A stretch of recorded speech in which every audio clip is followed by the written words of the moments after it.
ناخۆشترینشت ئەوێ مرۆڤ لە وڵاتی خۆیدا و لە باشینەتەوەی کەیدا ئاوارە و پەناهەند بێ ڕەنگە تەنها لە دنیادا وە قەدەری کورد بێ کە لە سای ژێردەستەی و داگیرکاری و پەرتەوازەیدا هەمیشە پەرتەوازە و پەراگەندەی وڵاتان و شاران و تەنانەت وڵاتی خۆشی بێ ئەوانەی دەوروبەرم کە دەیبینن ژمارەیەکی زۆری ئەوارانی کوردن کە دەرەنجامی تێکدانی گوندەکان و ڕاوەدونان و سیاسەتی داگیرکاری ڕویان کردوتەوە پارتی وڵات ئەخۆ کەسێک لە ئێمە لە خۆی پرسیوە ئەوانە شوێن و لە شوێوە هاتوون و چارە نووسیان چیە فەرمون بابەیەکەوە گوزەرێک بەنێو کەمپی پەنابەرانی مەخمووردا بکەین بۆ ئەوەی لە نزیکەوە ئاگاداری خەم و ژان و خواست و خولیا و خەونەکانیان بین 2500 خێزان کە زیاتر لە 13000 کەس دەبن بەم سەرما و سۆڵەی زستانە لە زەرگێکی ڕوتەن و دەشتێکی بێپەنا و پەسێ و بەبێ ئاگر و سوتەمەنی بەبێ پسولەی بەشە خۆراک و موچەی میانگانە و سەرچاوەی داهات و بواری کارکردن 13 ساڵە لەو پەڕی سەختی و دژواریدا و بە بەرچاوی UN و کۆمیسیۆنی باڵای پەنابەران و ڕێکخراوە خێرخواز و مرۆیەکانی دنیا و عێراق و کوردستان ژیان دەگوزارێنن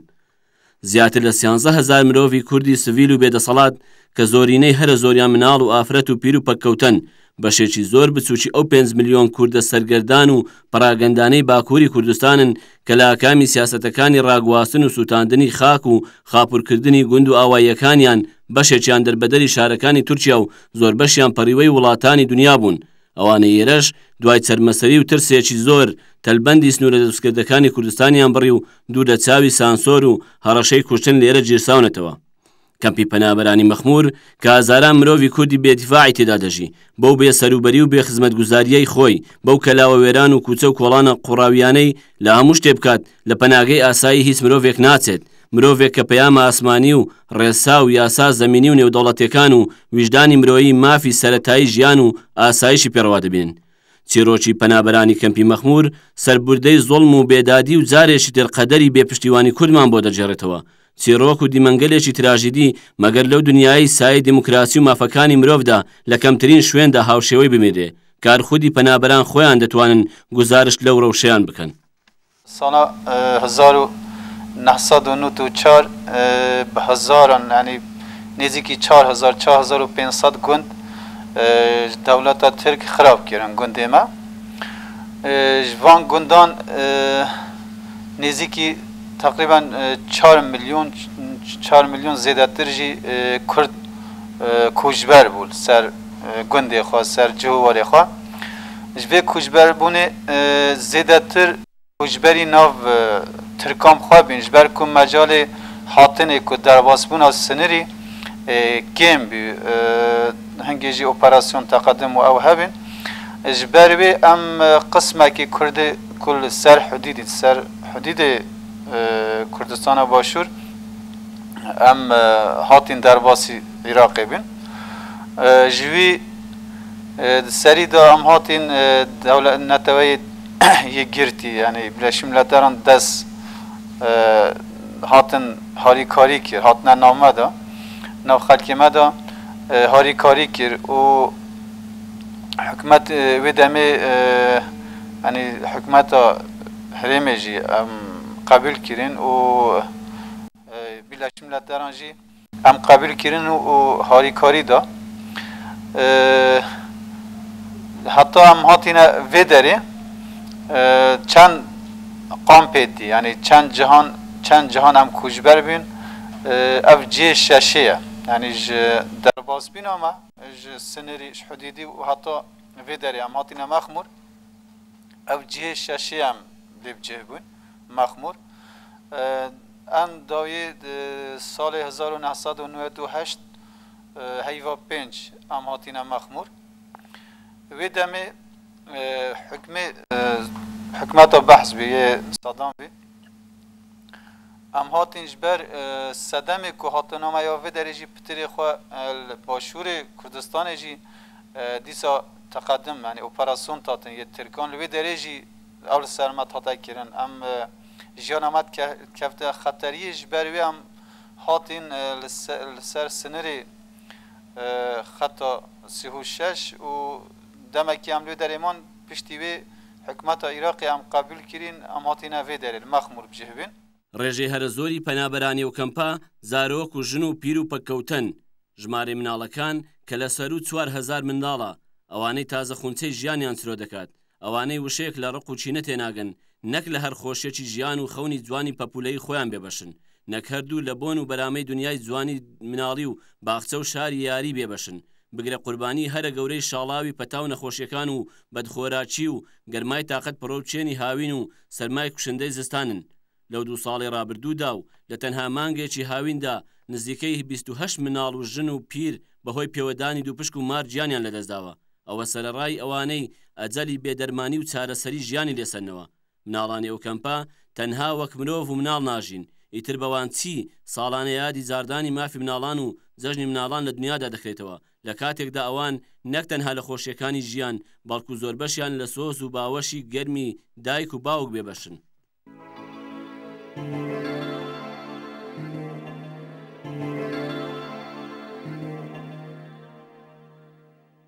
لوی درجی نه اساس نه جیانه بی یعنی دم وقت ام هاتین وی درجی جهبین جه امر نهب جهبین مخمور جهه کی و بکو انسان ل جیانت کر همی توز و بر و دیپشکو یعنی روجب 50-60 انسان ما دیپشکان پیودا تا نخسته و جوان تقریبا سال اولی 1998 نزدیکی 20 انسان ما دیپشکان مر و هاو جبر گلا نخواشی هم یجیانی هم نخواشی پیدا بین آب نبی تشتگ نبی زور نخواشی چی بی بروی گلا انسان ما مرنجی تاسەر بەنێو کۆڵانە قوڕاوی و خانوە نیوەڕووخا و کەلاوە سارد و سڕ و بێنازەکانیان نەکەیت تا لە نزیکەوە هاڵاوی پڕتاڵاوی هەناسیان هەڵنەمژی و بۆنێک بە ژیانی پڕمەینەتیان نەکەیت و چاوەفرمێسک تێزا و سیما پڕپرسیار و نزاکانیان نەبینی هەست ناکەیت ئەوان لە چ دۆزەخێکدان و چۆن ڕۆژانە و دەیان جار بە چاوی خۆیان مردن دەبینن بێنە بەرچاوتان لەو وەرزی سەهۆڵبەندانە و لەناو ئەو منجەنیقی گرانی و نەداریەدا پیرێکی بە ساڵاتچووی کەنەفت باوکێکی بێدەرەتان و دایکێکی نەخۆشی هەناسە سوار خێزانێکی بێکار و داهات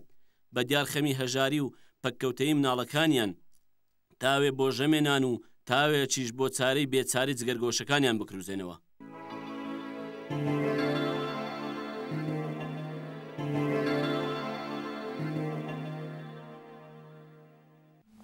بچی مەغدوریەتە مایە نەخەشی مایە حالی ما بچی تەنگە ئەم مملكتي خواهاتين هدام هودنا بيري تشتي مارا نوات يا بيري ام فقير ماينا مرنج بري مانين ام شول ناكين بحق سنة ساخي من دائما حفتي دجارة امي بچنا حبليري بچنا ميسلي ما قواتا پرانين ما مصرفنين امري بكين يدي تيجي سقطها ام افخاجي ام دجار هاتين عمليات كرن زيادة نخشو بلاو ايشو علم مملكت خدا نخشي قهندنا ما تركان ملت ما خواجي قروجية تتاج تعداين ما كرنا حكمات يجي زيادة تعداين ما كرنا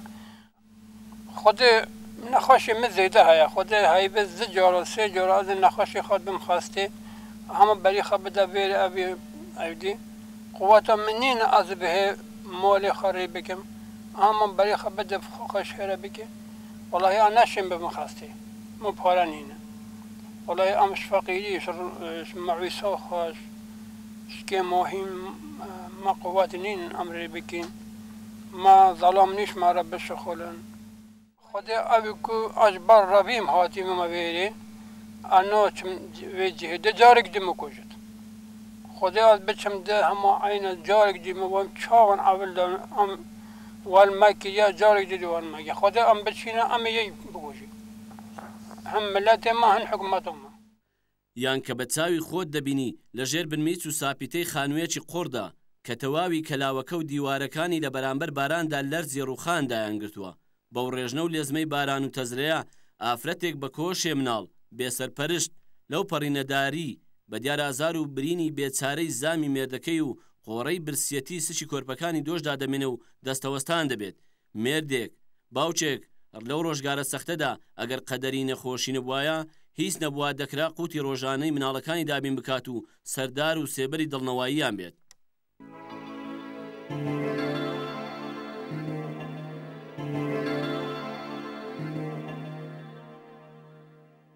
ظالمی ما وصل قبنش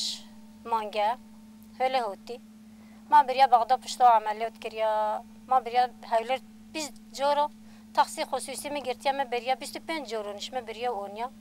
هر جوجا تاكسي خصوصي قرتيا اونيا ظالمی مول ما آوا بنت 8 زورگی مهی خودمنا گوزا نا جيرون هن جيرون بينت شونا نا آواسیرش چارش واسه جيرون تيت حاج که آوتيت آوشنت خواستم ما خودم خواستگی هید مهاف چه وداری نه تختیر بری خودم مهاف خودنا ایلو جدن مهاف چه وداری راجعت دم به هر ایلو جو بکره اگه هر کرینا ما چم دار گدی ترگی دارو آجی بکره ما چم خانشو تختیریش ده تختیرین میشونی ولی روش مول من هستون افخار چه بیشم بخود معیشت اوی تشماره جدول سری به حکمت هرمی کردستانه اگه تشتی که هیچ مارا میشه خوینو جدول سری برادرم اگه تشتی که بدم خدا عیشت من عیشت چه هیا افزارگن من شیرین حسونن خدا هیویم دخازیر من ام حکمت هرمی کردستان خود کی تهیوی دی ترجمانینه بقامل ترکوی کن اجبا ترکی دجمن راویم هوتی ما قصد کردستانو هیویم آوا اگر ما خواهی دار کتن بوشال ما خواهی دار نکتم چه بکی تشتشمان نیتن یاخود لەناو ئەو هەموو نەهامەتانەدا برایەکی بچووکی تەمەنبەهاری و سێ خوشک و کۆرپەیەکی ساوای نێوبێشکە دەبینی بەبێ دایک و باوک و لە ژوورێکی بچووکدا سەریان کردۆتە سەریەک و بەدەماهی بێسەرپەرشتی و هەژاری و دوور لە میهر و ئامێزی دایک و باوک لێوەکانیان دەکرۆژن لە هەموو ئەوانش دراژی دیتر ئافرەتێک لە چاوەڕوانی گەڕانەوەی باوکی نەخۆشی لە چارەنووسی نەسەرگەریدا جگە لە کۆمەڵێک زارۆک بەبێم و چەوداهات باوەشی سۆز و دڵنەوەی بۆ دایکێکی پەککەوتە و سێ برای شێت و ئیفلیس کردوتەوە خوشتێک تەنها ئەو باوەشی میهرەی شک دەبات تا بە قوربانیدان بە گەنجێتی و ژیانی خۆی لەباری خەم و کۆڤان و مەینەتی خوشک و براکانی کەم بکاتەوە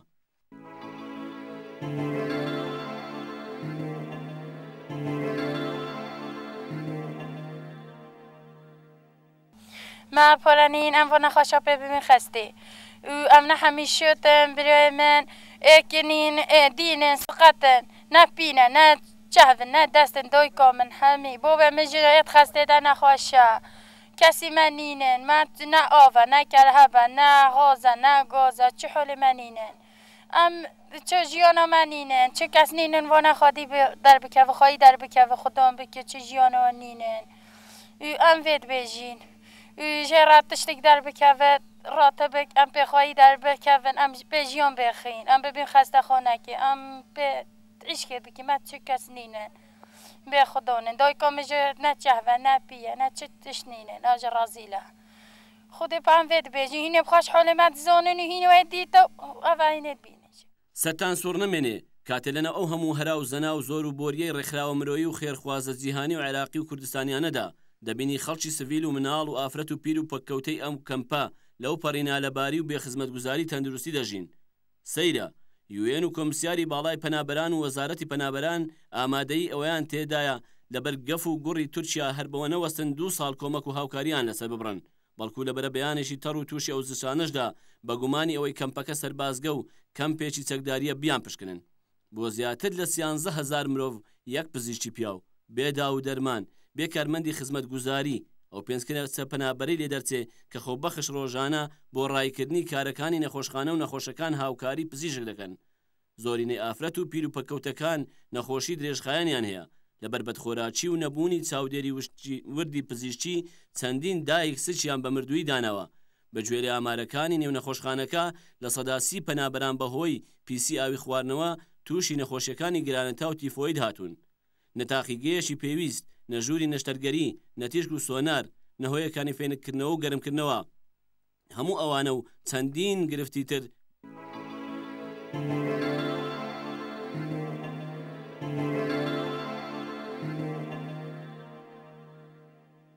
والله إلى دكتور كيما راستي أوا كاتيا يعني ما ندر كاتيا زي كمان أوا دكتور جين هذه تيالبيري دكتور جين هيش نهات يا بيري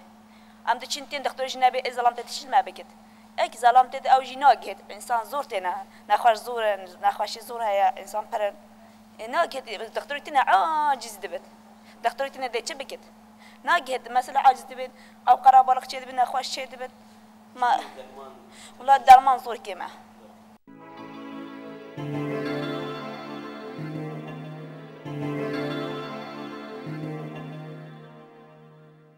يلا يجرون أمتى خاصة دكتور كيمن مثلا علاج شنينن أكسجين مثلا هن خاصة بهن نخوش بهنون طنجن الله حتى شربتشن هولي ميسل واسون هندك دشوان ضد مرن هن خاصة مرن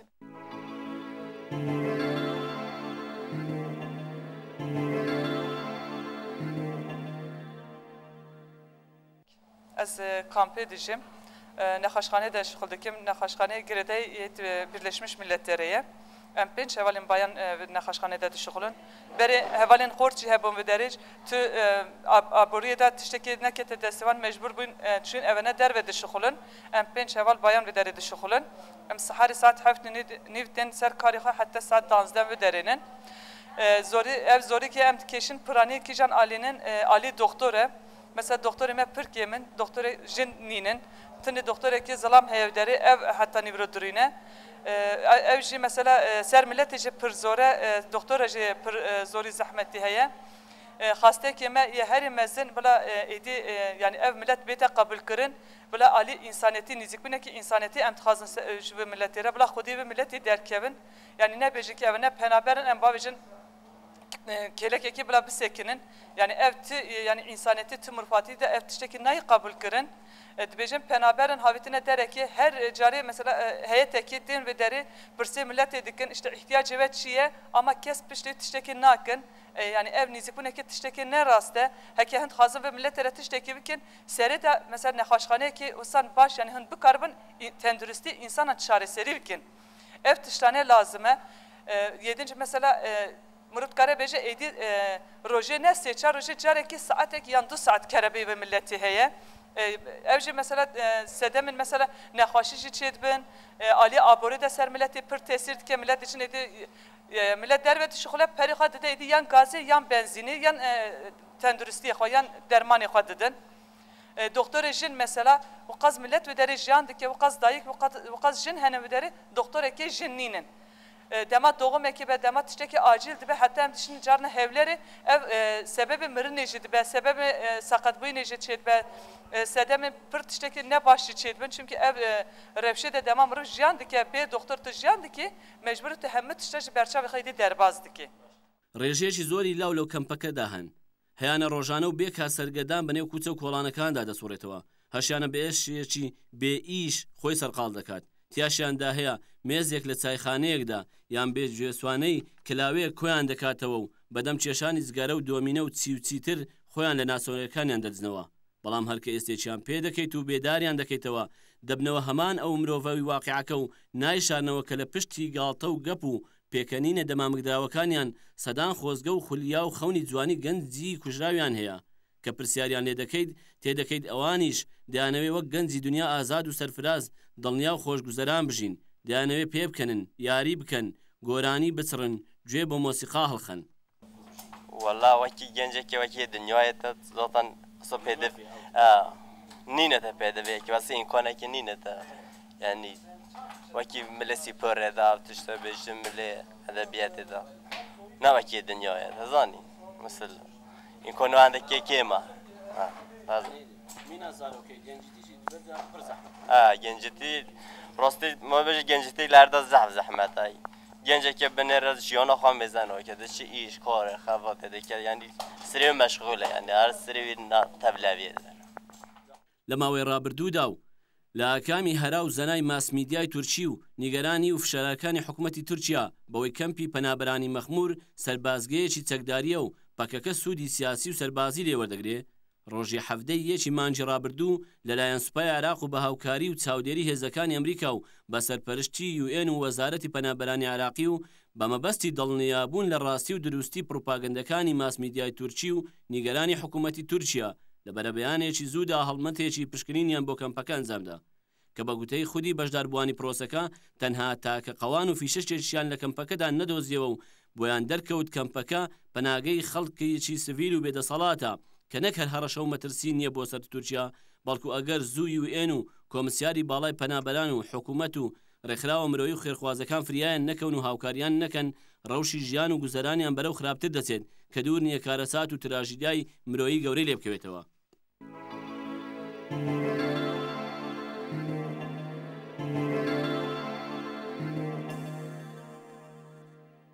هەفتەی مانگێک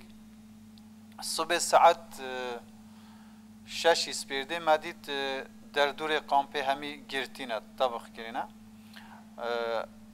هەمی عسکەری ئەمریکان و یê حکوومەتی دورێ قامپێ گرتینە و هاتن ئەم خوا چوم مگوت چییە چ چێبیە گوت ئەم قامپێ تەفتیش دیکەن و هاتن نزیکی 350 عسكر داخلي كامبي بين و صبح ساعات 8 و حتى ايواري ساعات 3:30 قام تفتيش كر آرامای كر مال چونه هر مالك يعني هن مال دو جارجي يعني یک مال نما هر مال همي كامب آرامای كر تفتيش كر و دایدا یک فیشک یکجی یک تشتکی کو اوکی عسکری هبیتن کو وقت جبخانه وقت چک وقت سلاح وقت تشتکی کو گریدای عسکری تشتک ندیتن و بن چاف دریا اوجی چی بیا وج بن چاف دریا برپسیار یونیسیار و یه حکومت عراقی و تمثیلا یا هجره و مهاجرین یکو بغداد نونریتوان و برپسیاری عمانه امنی برپسیاری یونیسیار و حکومت عراقی و قنصلوس امریکان بن چاف دریا واندا او تفتیش هات چی بی او آرامت چی بی و او خواجی گهشنا قناعتا که و گوت او تشتی کتینا گوتن او تشتی کت سر هوا دبیجید ما بخواجی باور کرد یعنی مادی کت تشتگنینه خلقی کی مدنیه خلقی کی مغدوره یکوش بر ظلم و زوره هاتی امجی گهشنا قناعتی ما بخواجی بچاوه خودید پشتی و 26 حیوه دیسا هاتن 26 مانگه یک هاتن سر هجماتن کرد یه خلقی ما 29 مانگه بر قردوناتر جنرال امریکی تقاعد قردوناتر کجبوی پگکی جبوی مسئله پگکی درخستی او هات جوست راستن هات او دیگل نونری گل قنصلوس امریکی موسل و دیگل حکمت برپسیار ارادر حکمت عراقی و وزیر داخلی حکمت هرم کردستان برز کریم شنگاری و قایم مقام مخمور برز عبدالرحمن برزنجی و برز راسن هاتن گلوان حیاتا کی قرابالغ نزیکی 20 کس هاتن و قوات عسکری هاتن دیسا دوره قامپی گرتن و اوی امنی همی گرتن و سحار ابخوا هاتنا قامپی او جی هاتن گوتن قردناتور امریکی گوت از هاتیمه از الویدره بزبرن بچما ترکان بری نه گوهن زانن تفتیش هاتا کرن لگرین هاتا کرن قامپیدا و سرهجماتن هاتا کرن جبر کو یونیسیار اف 2 ساله هاری کاریا خواست سر هوا کمکیر بید خواست جناب هوا در که بی گوت قوته کی قامپکی عسکری قامپکی چکداره تیدا پشتی کو اف تفتیش لگرین و سرهجماتن هاتا کرن از خواجی گو هاتم از زحف خوشم کو اجی بیم اج هان مودری از خوا وضع هوا ببینم وضع خلکی ببینم قامپ ببینم جبو بزانم از صحی قامپکی چوایه خلکی چواج ویره جیانت کرد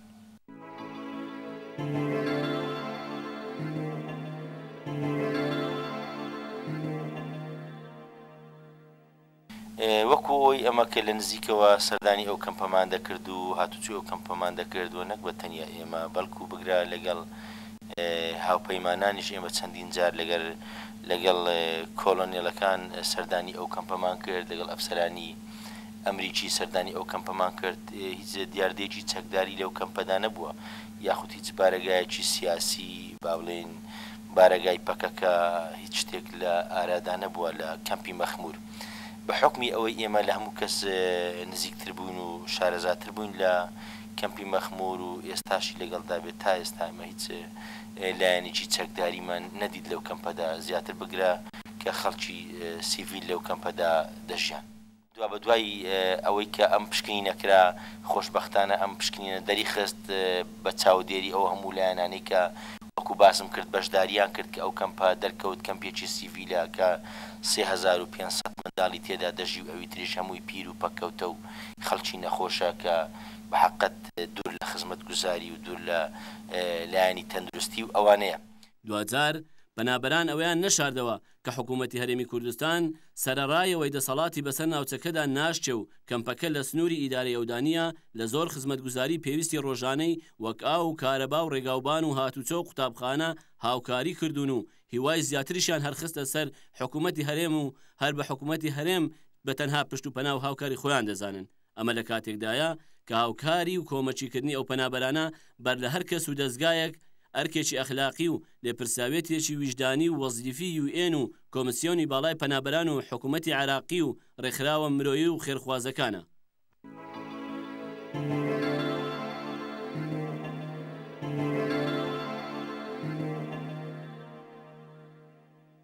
هەندێک تشت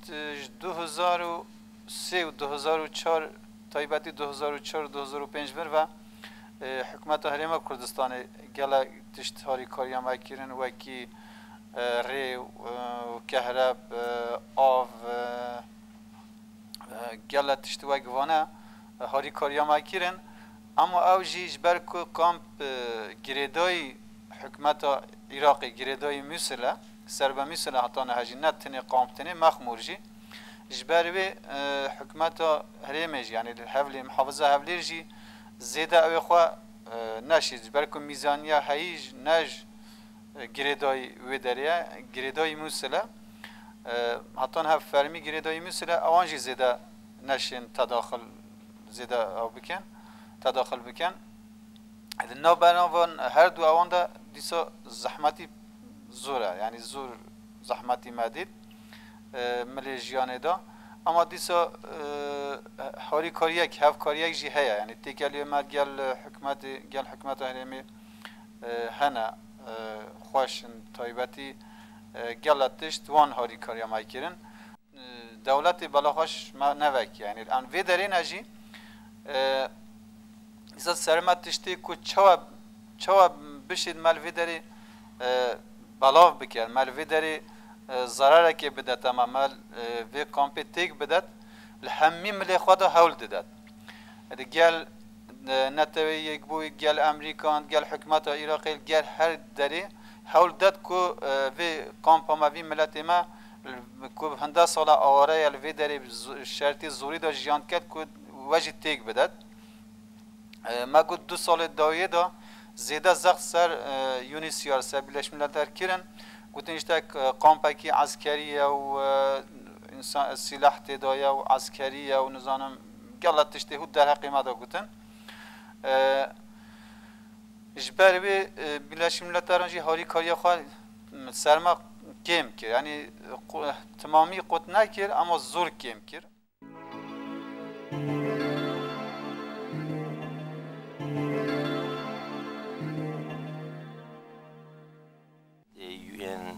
بە تەواوی یارمەتیەکانی خۆی ڕاگرت بوو لە هەموو ڕوویەکەوە لەسەر ئەو کەمپە و هەروەها حکوومەتی عێراقیش بە هیچ شێوەیەک کۆمەچی ئەو کەمپەی نەکردووە حکوومەتی عێراقی فیدرال بەم خۆشبەختانە ئەوەی کە کراوە وەکو قیرتاوکردنی شەقامەکان و کۆنکریتکردنی شەقامەکان و لێدانی بیری ئیرتوازی و دروستکردنی مەخزەنێکی گەورەی ئاو ئەمبارێکی ئاو بۆ دابشکردنی ئاو بەسەر کەمپەکەدا و هەروەها هەندێک لە تۆڕی کارەبا و هەروەها کۆمەچیکردنی قوتابخانەکان و گرێدانی قوتابخانەکانی کەم بە پەروەردەی مەخمور و هەروەها تەعینکردنی دامەزراندنی 140 مامۆستا بە گرێبەستی کاتی لە ڕێگای وەزارەتی حکوومەتی هەرێمی کوردستان لە ڕێگای حکوومەتی هەرێمی کوردستان ئەوانەی کە باسم کردن ئەو شتانە کراون دیارەوە ئەرچی حکوومەتی عێراقی فیدرالە کە ئەو کارە بکە بەڵام لە هەمان کاتیشدا حکوومەتی هەرێمی کوردستان و سەرۆکایەتی ئەنجومەنی وەزیران بە تایبەتی خودی بەڕێز کاک نێچیروان بارزانی سەرۆکی حکوومەتی هەرێمی کوردستان درێغیان نەکردووە لە کۆمەچی و هاوکاریکردنی کەمپی ئاوارەکانی مەخمور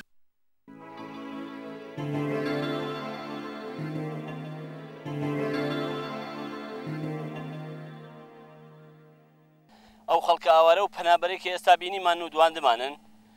ئەوانەی ساڵانێکە لە نێو ژیانێکی سەخت و دژواردا گوزار دەکەن و بەم زستانەش بە ژیانێکی مەمرە و مەژی بەڕێوەی دەکەن ڕۆژانێک لە گەرمەی ئەنفالەکانی بادینان و دواتریش لە کۆڕەوی بە ملیۆنی ئازادیدا داڵدە و پشت و پەناو هاوکاری ئێمە بوون بەڕاست ئاخۆ ئێستا لە هەرێمی کوردستاندا لە ئاستی کۆمەڵایەتی و سیاسی کاتی ئەوە نەهاتووە بارچی مرۆیی و ویژدان و بەرپرسیارەتی نەتەوەی نیشتیمانی خۆمان هەڵبسین و باوەشی هاوسۆزی و هاوکاری و پشتیوانیان بۆ بکەنەوە نوری بێخاڵی سەتەلایەتی کوردستان کەمپی پەنابەرانی مەخمور